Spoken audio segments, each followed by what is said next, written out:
Let's break the chain. Let's break the chain. प्रयत्नांती परमेश्वर. प्रयत्नांती परमेश्वर.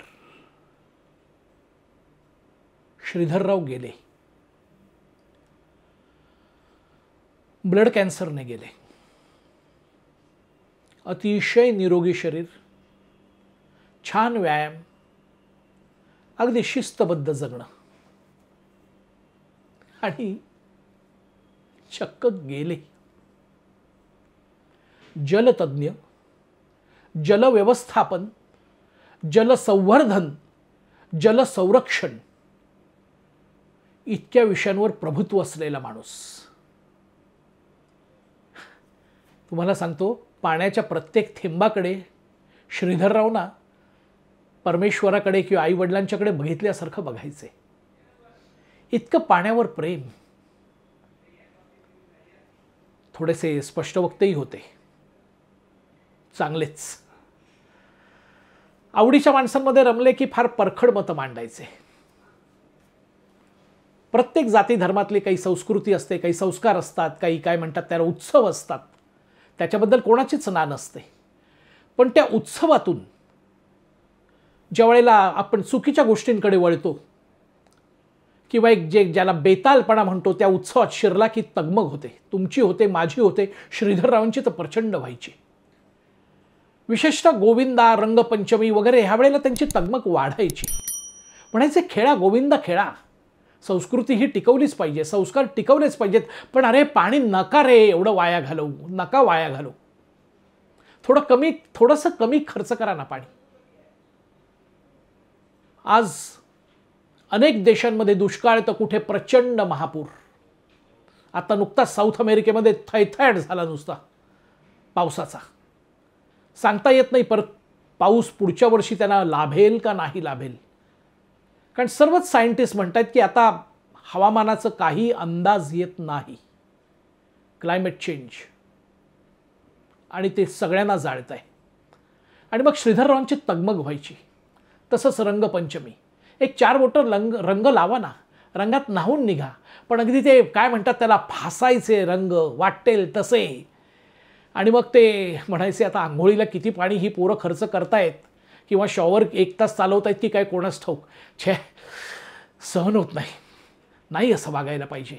पाण्याची जाण ठेवली पाहिजे, पाण्याची जाण ठेवली पाहिजे, असे श्रीधरराव. हॉटेलमध्ये ना किंवा घरी ग्लासमध्ये पाणी ओतून घेतलं ना, शेवटचं थेंब जर नाही प्यायला आणि अगदी थेंबर का होईना शिल्लक राहिलं असलं आणि अचानक फोन वाजला की मी दुसऱ्या कामाकडे वळलो ना, तर मला श्रीधरराव दिसतात आणि मी माझ्या ग्लासकडे परत येतो आणि ते थेंबर राहिलेलं पाणी पितो. जाण ठेवली पाहिजे. कृतज्ञता ही सगळ्यात चांगल्या गोष्टींबद्दल असायलाच हवी. श्रीधरराव गेल्यानंतर मी लगेचच त्यांच्या सौभाग्यवतींना म्हणजे सुलोचना वहिनींना भेटायला गेलो नाही. कारण अनेक लोकांचा येणं जाणं चालूच होतं त्यावेळेला. कसे गेले, काय गेले, मग काही ॲडव्हान्स ट्रीटमेंट नाही का देता आली, वगैरे वगैरे वगैरे. त्यांचे दोन्ही मुलगे कॉलेजात शिकतायत आणि मी ठरवलं होतं थोडंसं काही दिवसानंतर मी जाईन आणि जे जाईन ते काहीतरी मनाशी ठरवून जाईन मी. 12वा 13वा पार पडला आणि मी सुलोचना वहिनींना भेटायला गेलो. म्हटलं, वहिनी, म्हटलं थोडंसं वेगळं बोलायचं आहे, म्हटलं गैरसमज नसावा म्हटलं, आणि राग आला तर कान धरा, तुमचा अधिकार आहे, पण थोडंसं ऐका मी काय म्हणतोय ते. म्हटलं, वहिनी, म्हटलं श्रीधरराव अतिशय रसरशीत देखणं आयुष्य जगले. हे तर आपल्या सगळ्या बिल्डिंगला माहिती आहे, त्यांच्या नातेवाईकांनाही तुमच्या माहिती असेल. मला तर नेहमीच ते आदर्श वाटत आलेत. नृत्य, नाट्य, साहित्य, सिनेमा, संगीत कुठचंही क्षेत्र वर्ज्य नाही. सगळ्यात रसरसून न्हाणं, आनंदित होणं, प्रफुल्लित होणं, आणि तो जो मिळालेला आनंद आहे तो वाटणं, अरे हे छान आहे बरं का, नक्की बघ, हां असं. म्हटलं वहिनी जरा एक बोलू. म्हटलं शास्त्रीय संगीताचा एक महोत्सव आहे म्हटलं, आणि तुम्ही दोघेही यायचात माझ्याबरोबर, कारण मलाही शास्त्रीय संगीताची प्रचंड आवड आहे. माझी आई पण उत्तम गायची अतिशय, नवरंग मास्तरांच्याकडे शिकलेली. म्हटलं तुम्ही त्या मैफिलीला यावं अशी माझी इच्छा आहे. आणि हो, दोन्ही चिरंजीवांना पण मला घेऊन जायची इच्छा आहे. वहिनीने एकदम असं माझ्याकडे बघितलं. म्हटलं वहिनी कदाचित राग तुम्हाला आला असेल तर ते गैर नाही आहे. म्हटलं पण एक समजून घ्या, म्हटलं श्रीधररावांचं जे रसरशीत जगणं आहे ना, श्रीधरराव तुमच्या तिघात आता आहेत, तुमच्या तिघात आहेत. देह बाजूला झालाय, पण श्रीधररावांना नाही का आनंद वाटणार? बरं, जो भोग वाट्याला आला ब्लड कॅन्सर सारखा, त्यात त्यांची काहीच चुकी नव्हती.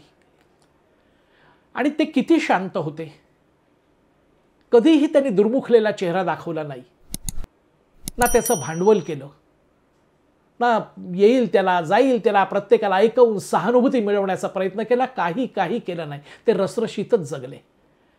मग बघा ना वहिनी, चला क्लासिकलच्या मैफिलीला, मी आणलेत पास म्हटलं.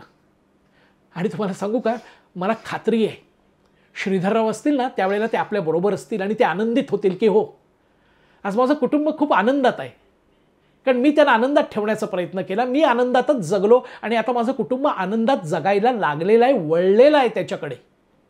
हे वळलेलं जे आहे ना ते त्यांना पाहायला मिळू दे ना वहिनी,